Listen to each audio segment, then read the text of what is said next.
पर्यावरण शिक्षा में आज हम कीटनाशी यानी पेस्टिसाइड्स के बारे में जानेंगे कि पेस्टिसाइड्स का प्रयोग कैसे करना चाहिए और इनकी क्या क्या हानियां हैं और इनकी सावधानियां कि किस तरीके से इनका प्रयोग करना चाहिए।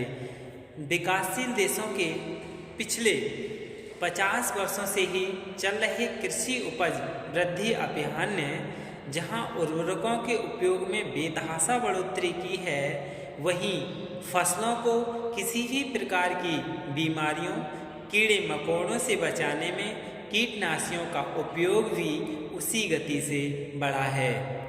लोग समझने लगे हैं कि हरित क्रांति के लिए उर्वरक और कीटनाशियों का जोड़ा ही लक्षित उद्देश्य की प्राप्ति कर सकता है। यानी जो कीटनाशी हैं, जो कीड़े मकोड़े के मारने की दवाइयाँ हैं पेस्टिसाइड्स, और जो यानी उर्वरक हैं फर्टिलाइजर्स हैं, इन दोनों के संयुक्त रूप से ही हरित क्रांति का जो लक्षित उद्देश्य हैं उनकी प्राप्ति की जा सकती है, क्योंकि इससे अन्न के उत्पादन की वृद्धि अधिक होगी। अब हम उन कीटनाशियों के नाम जान लें। कीटनाशी रसायनों की संख्या इतनी है कि इन सब का विवरण तो क्या, उनके नाम भी देना कठिन है। फिर भी क्या हम थोड़ा बहुत देख लेते हैं। जो कीटनाशी हैं जैसे एल्ड्रिन, एमिट्रेज या एजिनोफॉस मिथाइल या बेंजीने हेक्सेक्लोराइड और ब्रोमोफॉस, कैम्फेल्कॉल और कार्बेराइल,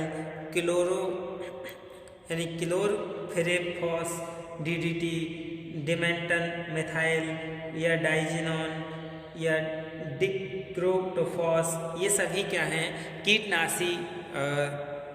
कीटनाशियों के नाम हैं। इनका प्रयोग फसल उत्पादन में कीटों को या जो कीड़े मकोड़े हैं उनको मारने में उपयोग में किया जाता है। सभी कीटनाशी, ये जो कीटनाशी थे, ये सभी कैसे हैं, विषैले होते हैं और इनका प्रयोग में लाने की कुछ सावधानियां हैं और जो कि ज़रूरी है। कीटनाशियों की सावधानियां जैसे सभी कीटनाशियों को बंद तथा लेबल लगे डिब्बों में ही रखना चाहिए। कीप ऑल इंसेक्टिसाइड्स इन closed end properly labelled containers. इन्हें खाने और पशु चारे से बचाएं। बच्चों की पहुंच से भी दूर रखें, क्योंकि ये कैसे होते हैं, जहरीले होते हैं। पशु भी यदि चारे में जो होता है उसे खा लें तो वो भी बच पाने मुश्किल होते हैं। Aloof them from food and fodder, make them out of reach from the children. कीटनाशकों को डिब्बे पर लिखे निर्देशानुसार ही उपयोग करें, यानी use the insecticides as per directions written on the containers. कीटनाशकों की आवश्यकता से अधिक मात्रा को काम में न लेवें, यानी जितनी आवश्यकता है, कितने हेक्टेयर में कितने कीटनाशी दवा का प्रयोग करना है, यह ज्ञान होना चाहिए और आवश्यकता से ज़्यादा इनका प्रयोग नहीं करना चाहिए। Do not use the insecticides in more quantity than needed. प्रयोग में लाने वाले व्यक्ति ना तो इसे अपने शरीर की त्वचा से स्पर्श होने दें और ना ही अधिक देर तक सूंघें। यानी persons handling the insecticides should neither make it's contact in touch with the body skin or should smell for a longer time। यानी अधिक समय तक इसके लिए सूंघे नहीं और अपने शरीर तक स्पर्श ना होने दें, वरना ये क्या इन्फेक्शन कर देती हैं। इन दवाओं से सावधानी रखनी चाहिए। रबड़ के दस्तावेजों के यानी जो रबड़ के दस्तावेज हैं उन्हें पहनना चाहिए। आँख व नाक को ढकने की सावधानी अवश्य बरतनी चाहिए, वरना ये आँख में नुकसान देती हैं और नाक के थ्रू इसे सूंघ लें तो बहुत नुकसान देती है। Measures of wearing rubber gloves and covering of eyes and nose must be taken. कीटनाशी डालते समय ना तो धूम्रपान करें और ना ही कुछ पिएं। While administering insecticide, neither smoke nor drink anything.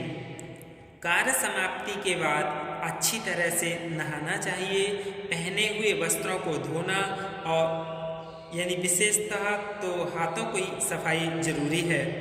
After finishing the work it is necessary to take bath, cleaning of clothes and special washing of hands thoroughly. क्योंकि कीटनाशी खाद्यान्न के रूप में भोजन के साथ पीने के पानी में तथा श्वास में वायु से शरीर में प्रवेश कर जाते हैं, अतः सभी का प्रयोग बहुत सावधानी से करना चाहिए।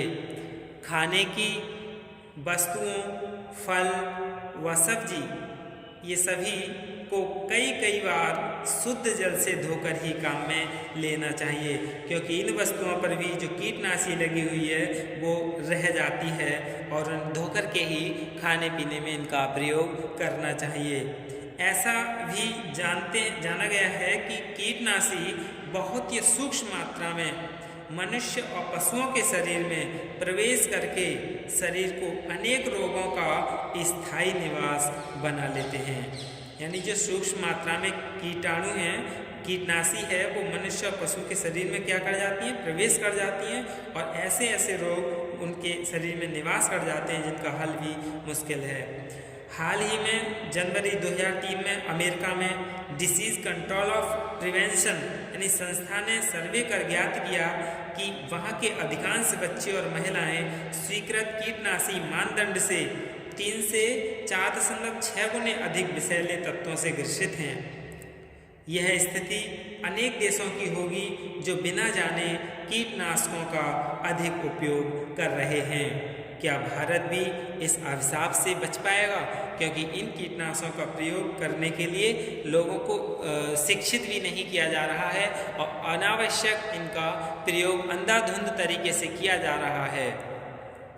अब हम आधुनिक कृषि का प्रभाव जानेंगे कि आधुनिक कृषि का क्या प्रभाव है। Effect of modern agriculture. Bharat विश्व की बड़ी आबादी वाला देश है जिसकी खाद्यान्न की स्थिति विगत अनेक वर्षों में इतनी दयनीय रही है कि यहाँ के न जाने कितने मनुष्य और पशु भरपेट भोजन और चारा यथेष्ट रूप से नहीं प्राप्त कर पाते हैं। वहीं कोई 3-4 दशकों में हरित क्रांति यानी ग्रीन रिवॉल्यूशन के नाम पर इस देश ने कृषि उपज के मामले में जो स्थान बनाया है वह आश्चर्यजनक ही नहीं बल्कि चौंकाने वाला भी है। 1970 के दशक में जब भारत की जनसंख्या 548 मिलियन थी तब खाद्यान्न की मात्रा 83.57 मिलियन टन थी और जब 2004 के आरंभ में जनसंख्या लगभग 1030 मिलियन है तब खाद्यान्न लगभग 218 मिलियन टन हो गया है। और जब जो वर्तमान समय के लिए क्या है, भरपूर है। और जब 2025 में आबादी की जनसंख्या 1300 मिलियन यानी होगी तब यह क्या इस उत्पादन से क्या है काम चलेगा? नहीं चल पाएगा। तो इसलिए अन्न उत्पादन 250 मिलियन टन से अधिक करना होगा। दुग्ध उत्पादों का उपयोग अपने जीवन में बढ़ाना होगा। मछली, अंडे, फल, साग सब्जी आदि का उपयोग अपने जीवन में लाना होगा। खाद्यान्न को बेकार की नष्ट होने से बचाना होगा। अपनी खाने की आदतों में क्या है हमें परिवर्तन करना होगा। जो कृषि शास्त्री और कृषि विशेषज्ञ हैं वो कहते हैं कि हरित क्रांतियाँ यूं ही नहीं आई हैं, इनके लिए बहुत सारे आयामों को यानी सभी क्षेत्रों में नए आयामों को स्वीकार किया है। और जो इस प्रकार भी है कि कृषि भूमि की अच्छी तैयारी यानी good preparation of agriculture land, अच्छे किस्म के बीज होने चाहिए, तभी क्या है 250 मिलियन टन से हम अधिक उत्पादन कर सकते हैं अन्न का। सीड्स ऑफ गुड क्वालिटी, मिट्टी संभालने तथा बीज रोपने के लिए ट्रैक्टर्स का उपयोग। Use of tractors in soil seating and seed sowing. फिर उर्वरकों और कीटनाशकों का उचित उपयोग। Appropriate use of fertilizers and pesticides, सिंचाई की सामयिक व्यवस्था यानी टाइमली मैनेजमेंट ऑफ इरिगेशन यानी समय से सिंचाई की व्यवस्था भी होनी चाहिए। प्राकृतिक प्रकोप जैसे तेज हवाएं, तूफान, बाहरी वर्षा और पाले से बचाव के लिए भी व्यवस्था होनी चाहिए। Protection from natural hazards like high velocity wind storm rains and frost. नियमित कृषि तरीके में बदलाव भी जरूरी है यदि हमें अधिक उत्पादन करना है। Regular change in agriculture system, उपज सहेजने तथा भंडारण की उत्तम व्यवस्था यानी foolproof arrangement of gathering and storing of the yield. सहकारी संस्थाओं से अच्छा तालमेल यानी किसानों का सहकारी संस्थाओं से अच्छा तालमेल होना चाहिए, जिससे क्या है जब भी इन्हें धन की आवश्यकता हो तो उससे इन्हें प्राप्त हो जाए धन या बीज की। Good relation with cooperative societies. अगली फसल के लिए खेतों की सुरक्षा यानी जो अगली फसल करनी है उस खेतों की भी क्या है सुरक्षा करनी चाहिए, ना कि हमने कोई फसल की और उस खेत को ऐसे ही उजाड़ कर डाल दिया, उनका फिर कोई उपयोग ना किया। Safety of crop field for next production यानी जो हमारा देश कृषि प्रधान देश है, हमारा जो देश है वो कैसा है कृषि प्रधान देश है। कितनी ही वैज्ञानिक उपलब्धियाँ हमारे देश के निर्माण में लगें, पर बड़ी आबादी वाले देश को बढ़ती जनसंख्या के हित में कृषि उत्पादन और पशु चारा तो बढ़ना ही होगा। और यह उत्तरदायित्व जाने कब से किसानों ने उठा रखा है और आगे भी उन्हीं के सहारे देश जीवंत खड़ा हो रहेगा। इसीलिए जय किसान यानी कृषक वृंद तुम्हें बधाई। कृषकों को इस चीज़ के लिए हम सब के लिए बधाई देनी चाहिए। यही क्या है कृषि उत्पादन में वृद्धि और इन कीटनाशकों का उपयोग करने के सुझाव हैं। धन्यवाद।